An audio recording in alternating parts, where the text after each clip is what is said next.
Friends, मैं अपनी first video upload कर चुकी हूँ जिसमें 30 क्वेश्चन थे। हमारा पार्ट फर्स्ट था सीटेट जुलाई 2019 का चाइल्ड डेवलपमेंट एंड पेडागोगी का।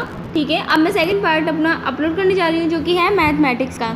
ठीक है, अब आप देखिए यहाँ पे 31st क्वेश्चन। प्राथमिक स्तर पर विद्यार्थियों के गणित अध्ययन का मूल्यांकन करने के लिए निम्नलिखित में से कौन सी प्रभावशाली योजना नहीं है।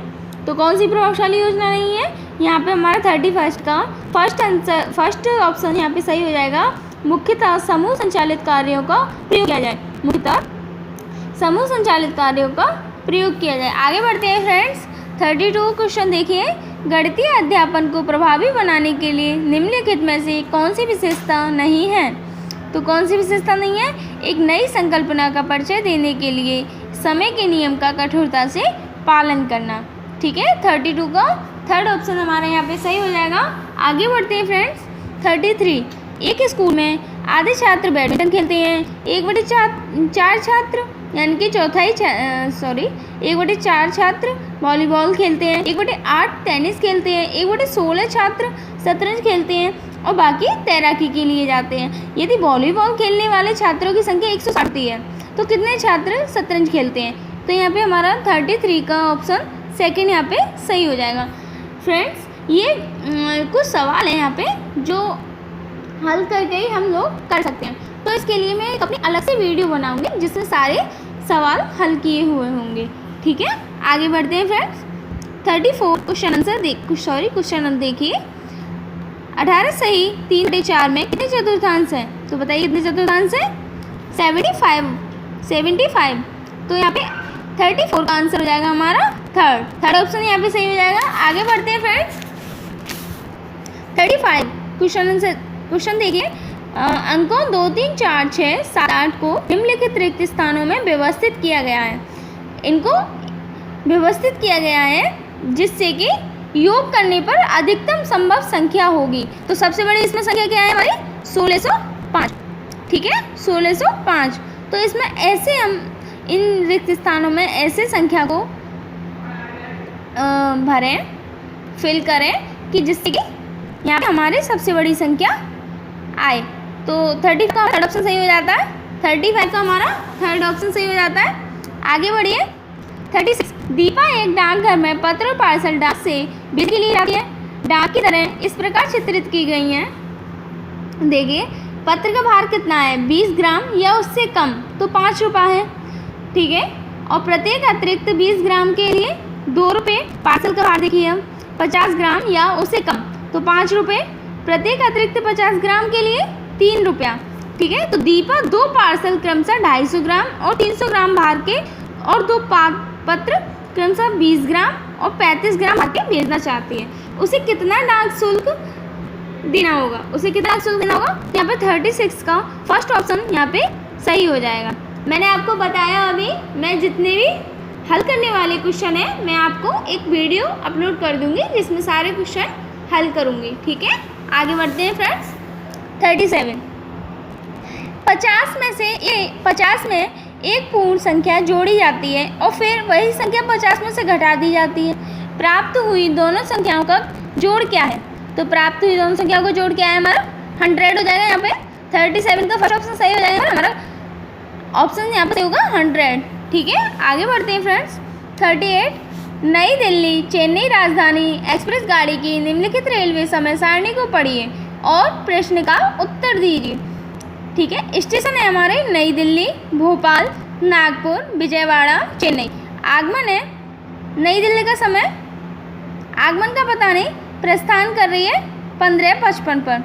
ठीक है, भोपाल का 23:55 पर आगमन हुई है यानी आई है ट्रेन और प्रस्थान की है 12:05 पर। ठीक है, 00 होता है तो आप भी जानते हैं कि 12:05 बोलते हैं इसको। आगे देखते हैं, नागपुर 5:25 पर आगमन हुई है यानी कि आई हुई है ट्रेन और 5:35 पर प्रस्थान कर गई। विजयवाड़ा की आगे देखिए, विजयवाड़ा की ट्रेन जो है आई है हमारी 14:15 यानी कि ठीक है आगे प्रस्थान करिए 14:30 पर। चेन्नई 20:45 पर और प्रस्थान समाप्ति यानी कि यहाँ पे समाप्त हो गया यहाँ पे क्वेश्चन। ठीक है, अब 38 का निम्नलिखित में से कौन सा कथन सही है। बताइए कौन सा कथन सही है। तो यहाँ पर 38 का हमारा फर्स्ट ऑप्शन सही हो जाएगा। भोपाल से चेन्नई की यात्रा का समय 21 घंटे 40 मिनट का है। कितने का है? 21 घंटे 40 मिनट का है। यहाँ पे ये पूछा गया था कि जो यहाँ पे ये समय दे रखे हैं हमारे, उन समयों में से यहाँ पे जो ऑप्शन दे रखे हैं कौन से सही हैं और कौन से गलत हैं। तो यहाँ पे हमारा पूछा गया है कौन सा कथन सही है। ठीक है, तो फर्स्ट ऑप्शन हमारा सही हो जाता है। आगे बढ़िए। 39 एक बीकर के 3/7 भाग में पानी है। बीकर को ऊपर तक पानी से भरने के लिए 16 लीटर पानी की आवश्यकता है। बीकर की धारिता क्या होगी? तो बीकर की धारिता कितनी होगी? 28 लीटर। तो 39 का आंसर होगा, ऑप्शन होगा हमारा फर्स्ट ऑप्शन होगा 28 लीटर। ठीक है। 40 क्वेश्चन देखिए, निम्नलिखित संख्याओं में कौन सी संख्याएं अवरोही क्रम को निरूपित करती हैं? तो अवरोही क्रम को कौन सी निरूपित करती हैं? तो यहाँ पे हमारा 40 क्वेश्चन का आंसर थर्ड ऑप्शन यहाँ पे सही हो जाता है। आगे बढ़िए फ्रेंड्स। एक दुकानदार ने 5.3 किलोग्राम बादाम, 2100 ग्राम किशमिश और 2.2 किलोग्राम काजू को मिला दिया था। इस मिश्रण के बराबर 2 दर्जन पैकेट बना दिए। प्रत्येक पैकेट का भार क्या होगा? तो 41 का हमारा थर्ड ऑप्शन सही हो जाएगा, 400 ग्राम होगा। प्रत्येक पैकेट का भार क्या होगा? 400 ग्राम। तो 41 का थर्ड ऑप्शन हमारा यहाँ पे सही हो जाएगा। आगे बढ़ते हैं फ्रेंड्स। 42 क्वेश्चन 42 को देखिए। आशा घर के खर्च में कुछ रकम बचाकर एक मोबाइल फ़ोन खरीदना चाहती है। प्रत्येक सप्ताह वह सोमवार को 50 रुपया, बुधवार को 100 रुपया और शुक्रवार को 80 रुपये बचाती है तथा रविवार को इनमें से 60 रुपये खर्च कर देती है। उसे 5,950 का मोबाइल खरीदने के लिए कितने सप्ताह बचत करनी होगी? बताइए कितने सप्ताह बचत करनी होगी? तो 42 क्वेश्चन का हमारा थर्ड ऑप्शन यहाँ पे सही हो जाता है, 35। ठीक है। आगे बढ़ते फ्रेंड्स। 43 मैं कौन सी संख्या हूँ? मैं 2 अंकों की सम संख्या हूँ। मैं 3, 4, 6 यानी कि 3, 4, 6 का सरगुणज हूँ। मेरे कुल 9 गुणनखंड हैं। 9 गुणनखंड हैं। तो 43 का हमारा यहाँ पे ऑप्शन सही हो जाएगा 48, यानी कि 43 का हमारा ऑप्शन यहाँ पे सही हो जाएगा और ऑप्शन है हमारा 48। ठीक है। आगे बढ़ते हैं फ्रेंड्स। 44 यदि 1,1,0,1,1,2 ठीक है बराबर फिलिंग द ब्लैंक्स 10 है तो रिक्त स्थान में क्या आएगा? बताइए। तो 44 का हमारा आंसर सही हो जाएगा 33। ठीक है। तो 44 का हमारा फर्स्ट ऑप्शन सही हो जाएगा यहाँ पे। ठीक है। 45 एक वर्ग की भुजा 10 सेंटीमीटर है। यदि वर्ग की भुजा दुगनी कर दी जाए तो नया परिमाप कितने गुना हो जाएगा? 45 का फर्स्ट ऑप्शन यहाँ पे 2 गुना हो जाएगा। कितने गुना हो जाएगा? 2 गुना हो जाएगा। तो यहाँ पे 45 का फर्स्ट ऑप्शन यहाँ पे सही है। आगे बढ़ते हैं फ्रेंड। 46 निम्नलिखित में से किन अक्षरों में क्षैतिज और ऊर्ध्वाधर सममिति दोनों की रेखाएं हैं? तो 46 का सेकंड ऑप्शन यहाँ पे सही हो जाता है ए। ठीक है। आगे बढ़ते हैं फ्रेंड्स। कक्षा थर्ड में चतुर्थांश 1/4 की संकल्पना समझाने के लिए अध्यापक को कौन से उच्चतम क्रम का अनुसरण करने की आवश्यकता है? तो देखिए चतुर्थांश के प्रत्येक को श्यामपट्ट पर लिखना चाहिए। ठोस पदार्थ लेकर उसे चतुर्थांशों में बांटना चाहिए। चतुर्थांश को प्रदर्शित करने वाले चित्र को दिखाना चाहिए। तो इनको क्रमबद्ध व्यवस्थित ढंग से लगाना है हमको। ठीक है। तो 47 का हमारा ऑप्शन यहाँ पे थर्ड सही हो जाएगा। थर्ड नहीं यहाँ पे फर्स्ट ऑप्शन हमारा सही हो जाएगा। फर्स्ट यानी कि सी और ए और बी। ठीक है। तो यहाँ पर हमारा फर्स्ट ऑप्शन सही हो जाएगा। 47 का फर्स्ट ऑप्शन यहाँ पे सही हो जाएगा। आगे बढ़ते हैं friends. 48 72 into 28 is equal to 36 into 4 into filling the blanks. रिक्त स्थान की संख्या। ए 7 का गुणज है, बी एक अभाज्य संख्या है, सी 10 से कम है, डी एक सम संख्या है, ई 56 का गुणनखंड है। तो बताइए फ्रेंड्स क्या है। तो 48 का हमारा ऑप्शन फर्स्ट ही सही हो जाएगा, ए डी ई। एक अभाज्य संख्या तो हो नहीं सकती और 10 से कम है नहीं, तो यहाँ पे हमारा हो जाएगा फर्स्ट ऑप्शन सही। ठीक है, अब आगे बढ़ते हैं फ्रेंड्स। 49 क्वेश्चन देखिए। समावेशित विद्यालय में आप अपनी कक्षा के दृष्टिबाधित छात्रों की आवश्यकताओं को कैसे पूरा करेंगे। तो 49 का हमारा ऑप्शन थर्ड सही हो जाएगा, शिक्षण अधिगम की वैकल्पिक प्रणालियों और साधनों का प्रयोग करेंगे। शिक्षण अधिगम की वैकल्पिक प्रणालियों और साधनों का प्रयोग करेंगे। आगे बढ़ते हैं फ्रेंड्स। 50 कक्षा थर्ड के छात्र ने 16 इंटू 25 का गुणन इस प्रकार किया। 16 into 25 is equal to 8 into 2 into 5 into 5, तो is equal to 8 into 5 into 2 into 5 is equal to 14 into 10, तो इसका इजकल टू 400 आया। इस प्रश्न को हल करने के छात्र ने गुणन के किस नियम का प्रयोग किया है, बताइए किस नियम को प्रयोग किया है यहाँ पे।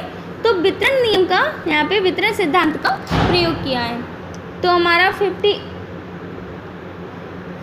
क्वेश्चन का ऑप्शन हमारा सेकंड सही हो जाएगा। आगे बढ़ते हैं फ्रेंड्स। 51 निम्नलिखित में से कौन सा गणितीय प्रक्रम नहीं है। निम्नलिखित में से कौन सा गणितीय प्रक्रम नहीं है।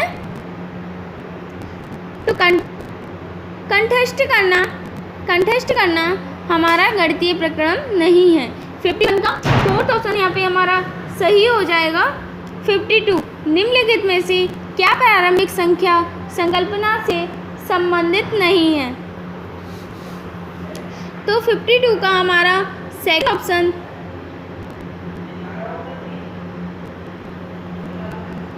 यहाँ पे पूछा हुआ है कि निम्नलिखित में से क्या प्रारंभिक संख्या संकल्पना से संबंधित नहीं है। तो नहीं है, तो यहाँ पे हमारा संरक्षण हो जाएगा, जो कि इससे गणितीय प्रारंभिक संख्या से संबंधित नहीं है। तो 52 का फोर्थ ऑप्शन हमारा सही हो जाएगा। आगे बढ़ते हैं फ्रेंड्स। 53 संख्यांक और संख्या के विषय में निम्नलिखित में से कौन से कथन सही हैं। तो यहाँ पे हमारा 53 का थर्ड ऑप्शन सही हो जाएगा, ए शुद्ध है और बी अशुद्ध है। ठीक है, ए शुद्ध है और बी अशुद्ध है। 54 योग पर निम्नलिखित शाब्दिक समस्याओं को पढ़िए। एक टोकरी में 15 संतरे हैं और दूसरी टोकरी में 17 संतरे हैं। सब मिलाकर कितने संतरे हैं। दूसरा है बी, 1 रुपया 9 वाले मोबाइल फ़ोन की कीमत में बजट के बाद रुपये 375 की वृद्धि हो गई। नई कीमत क्या है बताइए। तो निम्नलिखित में से कौन सा कथन सही है, ये पूछ रहा है कि कौन सा कथन सही है। तो 54 क्वेश्चन का हमारा थर्ड सही हो जाएगा। ए योग की समुच्चय संरचना को प्रदर्शित करता है और बी योग की संवर्धन संरचना को प्रदर्शित करता है। ठीक है, तो 54 क्वेश्चन का हमारा थर्ड ऑप्शन सही है। आगे बढ़ते हैं फ्रेंड्स। 55 पियाजे के प्रस्ताव के अनुसार माप में विभिन्न भौतिक राशियों के संरक्षण की योग्यता के विषय में सही कथन को पहचानिए। तो 55 का हमारा थर्ड ऑप्शन सही हो जाएगा। यहाँ पे आयतन के संरक्षण की समझ द्रव्यमान के संरक्षण से पहले आती है। आयतन के संरक्षण की समझ द्रव्यमान के संरक्षण से पहले आती है। ठीक है, 56 क्वेश्चन देखिए। एक अध्यापक कक्षा 4 के छात्रों को निम्नलिखित कार्य देता है कि 25 टाइल को अब आयताकार व्यूह में व्यवस्थित करें। इस कार्य से निम्नलिखित में से कौन सी अवधारणाओं को संचालित किया जा सकता है। तो 56 क्वेश्चन का हमारा आंसर फोर्थ ऑप्शन यहाँ पे सही हो जाएगा, क्षेत्रफल, परिमाप, आयतन। ठीक है, एरिया, पैरामीटर, वॉल्यूम। ठीक है, आगे बढ़ते हैं। हमारा 56 का फोर्थ ऑप्शन सही है, क्लियर है। 57 निम्नलिखित समुच्चयों में कौन सा गणित में प्रश्न हल करने का कौशल है। निम्नलिखित समुच्चयों में से कौन सा गणित में प्रश्न हल करने का कौशल है। तो यहाँ पे 57 का हमारा फोर्थ सही हो जाएगा। यहाँ पे विवेचन करना, चर का प्रयोग करना, प्रतिरूप देखना। विवेचन करना, चर का प्रयोग करना, प्रतिरूप देखना। तो 57 का 4 ऑप्शन यहाँ पे सही हो जाता है। आगे बढ़ते हैं फ्रेंड्स। 58 वॉन हेले के स्तर जिस विकास की अवस्थाओं का संकेत करते हैं वह है कौन सी अवस्थाओं का संकेत करते हैं वो। तो 58 का सेकंड ऑप्शन हमारा यहाँ पे सही हो जाता है, संख्या की संकल्पना। संख्या की सही संकल्पना। आगे बढ़ते हैं फ्रेंड्स। 59 क्वेश्चन देखिए। 59 क्वेश्चन, राष्ट्रीय पाठ्यचर्या की रूपरेखा NCF 2005 की अनुशंसा के अनुसार प्राथमिक विद्यालयों का गणित पाठ्यक्रम। तो 59 क्वेश्चन का ऑप्शन हमारा फर्स्ट यहाँ पे सही हो जाता है, छात्रों को प्रगामी गणित के लिए तैयार करने वाला होना चाहिए। NCF द्वारा 2005 की अनुशंसा के अनुसार प्राथमिक विद्यालयों का गणित पाठ्यक्रम छात्रों को प्रगामी गणित के तैयारी के लिए करने वाला होना चाहिए, ये उन्होंने कहा। ठीक है, तो 59 का हमारा फर्स्ट ऑप्शन यहाँ पे क्लियर है। आगे बढ़ते हैं। 60 क्वेश्चन, 2.42 संख्याओं के गुणन जैसे 0.3 इंटू 0.2 इक्वल टू 0.06 की संकल्पना को समझाने के लिए निम्नलिखित में से कौन सा शिक्षण अधिगम साधन उचित है। तो यहाँ पे 60 क्वेश्चन का ऑप्शन हमारा डायनिस ब्लॉक्स यहाँ सही हो जाता है। ठीक है फ्रेंड्स, डायनिस ब्लॉक्स। आज के लिए फ्रेंड्स इतना ही। मैथ तो कंप्लीट हो चुका है। मैं आपके लिए मैथ का जो हल करने वाले सवाल हैं उनके लिए एक अलग से वीडियो अपलोड कर दूंगी। ठीक है फ्रेंड्स, गुड इवनिंग। और प्लीज़ मेरे चैनल को सब्सक्राइब करें। पिछली वीडियो की मेरी आपको लिंक मिल जाएगी डिस्क्रिप्शन बॉक्स में। ठीक है, और कोई प्रॉब्लम होती है, कुछ समझ में नहीं आता है तो इन पेपरों में, तो आप प्लीज़ मुझको कमेंट बॉक्स में बताएं। ठीक है, नमस्कार।